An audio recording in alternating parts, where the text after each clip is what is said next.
d'Usumbura s'agrandit et se structure. Elle est organisée en quartiers où vivent réparties les différentes classes de la population. L'avion découvre une ville moderne.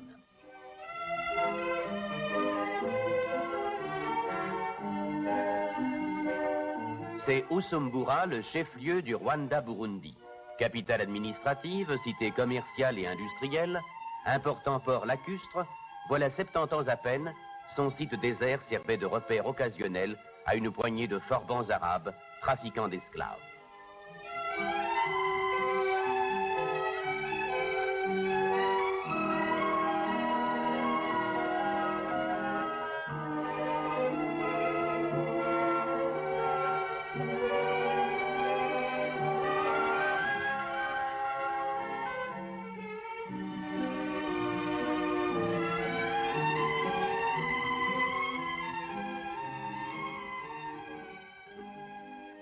Le colonisateur était d'une certaine façon, j'allais dire, imbu de préjugés de race.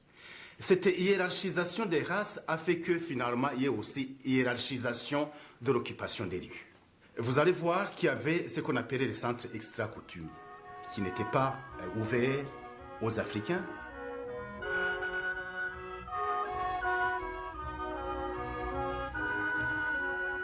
Il y avait bien sûr des quartiers entiers tels que Bouiza actuellement et tels que Bouyenzi, qui étaient des quartiers typiquement africains, noirs, où les Blancs, disons, ne pouvaient pas mettre les pieds parce que c'était quelque part noir. Noir, qui veut dire noir, c'est dac, c'est sale, c'est peu civilisé.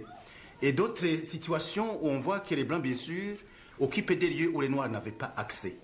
C'est le cas, par exemple, si vous prenez l'exemple des hôpitaux. L'hôpital, disons, clinique Prince Louis Bouagasolé, qui était un hôpital typiquement réservé aux Blancs. Et à côté, il y avait l'hôpital Prince Jean Charles, cette fois-ci, conçu pour accueillir les Africains.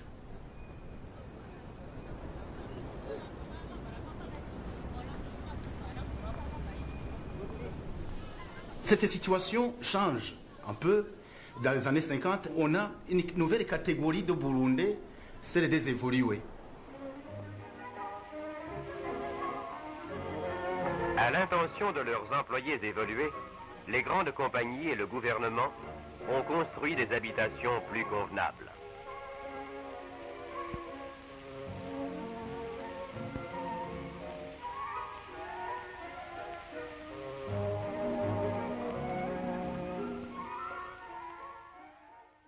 Ce sont des gens qui, de par les connaissances et l'ivresse qu'est les connaissances scientifiques, peuvent accéder aux avantages dévolus aux Européens.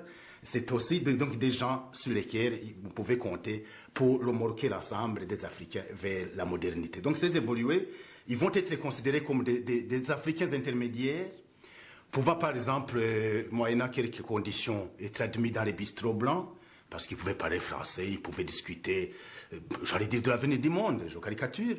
Et ils pouvaient aussi se présenter comme des intermédiaires crédibles entre la population et cette catégorie d'Européens. Et pourquoi pas pour les Européens, disons, objectifs, pourquoi pas bientôt les futurs gestionnaires du pays.